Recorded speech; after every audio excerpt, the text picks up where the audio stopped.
আমাৰ জনসমাগম এনেধৰণে হয় যে আমি হিচাপ দিয়া অলপ টান হৈ পৰে। আপোনালোকে নিজে দেখছে যে কিমান জনসমাগম আছে। ইয়াৰ বিশেষত্ব হ'ল যে আমাৰ যিটো অনুষ্ঠান, এই অনুষ্ঠানত আমি আৰম্ভণিৰ পৰা যি ধৰণে চলি আছিল, আমাৰ অতীতৰ যিটো পৰম্পৰা, এই পৰম্পৰাটো ৰক্ষা কৰি আমি শেষৰ ফালে হোলীৰ দিনটো ৰাখোঁ। আৰু হোলীৰ দিনৰ দিনা সেইদিনা আমাৰ সমাপ্তিও হয়, সমাপ্তিৰ দিনাই আমি এইটো অতীতৰ পৰম্পৰাৰ কাৰণে আমাৰ চলি আহি আছে, এই অতীত পৰম্পৰা হিচাপে চলি আহি আছে।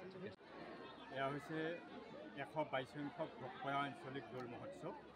এই মহোৎসৱত 117খন গাঁৱৰ বিভিন্ন লোক, জাতি, ধৰ্ম, বৰ্ণ নিৰ্বিশেষে সকলো মুক্তমনে ওলাই আহে আৰু অসমৰ বিভিন্ন ঠাইত, বিশেষকৈ বৰপেটা সত্ৰত বৰ উলহ মালহেৰে হোলী উৎসৱ পালন কৰা হয়।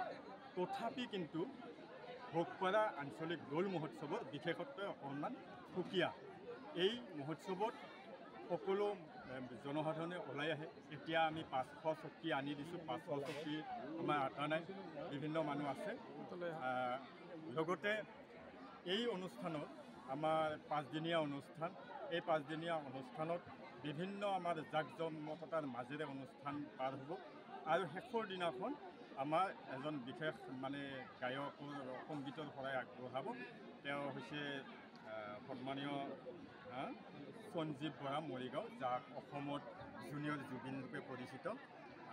এনেকুৱা হয়। ইয়াত আমাৰ ৰাজনৈতিক দলৰ, বিশেষকৈ ইয়াত কোনো এটা দলৰ নহয়, বিজেপি, BPF, গণসুৰক্ষা পাৰ্টি, সকলো দলে যেনেকৈ বড়ো, অসমীয়া, কছাৰী, নেপালী, শৰণীয়া সকলো ইয়াত সহযোগ কৰে, ঠিক তেনেধৰণে ৰাজনৈতিক দলবিলাকক ইয়াত সকলোৱে সমাদৰ পায় আৰু সকলোকে নিমন্ত্ৰণ দিয়া যায়। সকলোৱে আধ্যাত্মিকতাৰ মনোভাৱেৰে এই অনুষ্ঠানত উপস্থিত হয়।